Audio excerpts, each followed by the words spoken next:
ధర్మశాస్త్రం అతిశయించు నీవు ధర్మశాస్త్రాన్ని మీరుట వలన దేవుని అవమానపరుస్తున్నావు అని మాట్లాడుతున్నాడు. నులివెచ్చని జీవితం, ఇటు వేడిగా లేవు అటు చల్లగా లేవు. బైబిల్ వాళ్ళ ఇంట్లో పడేశారండి అనలేం, జాగ్రత్తగా బీరువాలో పెట్టుకున్నారు. కానీ బైబిల్లో మాటల్ని వీధిలో అందరికీ నవ్వుల పాలు చేస్తున్నాం. దాన్నే 24వ వచనంలో వ్రాయబడిన ప్రకారము మిమ్మును బట్టియే కదా దేవుని నామము అన్ని జనుల మధ్య దూషింపబడుచున్నది అని రాయబడింది. మిమ్మల్ని బట్టే దేవుని నామం దూషింపబడుతుంది.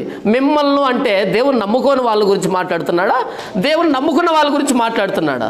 దేవుని నమ్ముకున్న మనల్ని బట్టి దేవుని నామం దూషింపబడుతుంది. మనం ఏమనుకుంటాం?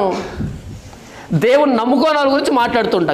కాదు, దేవుని నమ్ముకున్న మీ వలన దేవుని నామం దూషింపబడుతుంది. మనం చేసే ప్రతిదానికి ఆయన దూషింపబడుతున్నాడు. అలాగని భక్తిహీనులు అందామా? ఏం లేదు. ప్రతి ఆదివారం మందిరానికి వస్తాం, దేవుడి మాటలు వింటాం, భక్తులమే. కానీ దేవుని నామం దూషింపబడేది మన వలనే. నీవు చల్లగా లేవు, నీవు వెచ్చగా లేవు.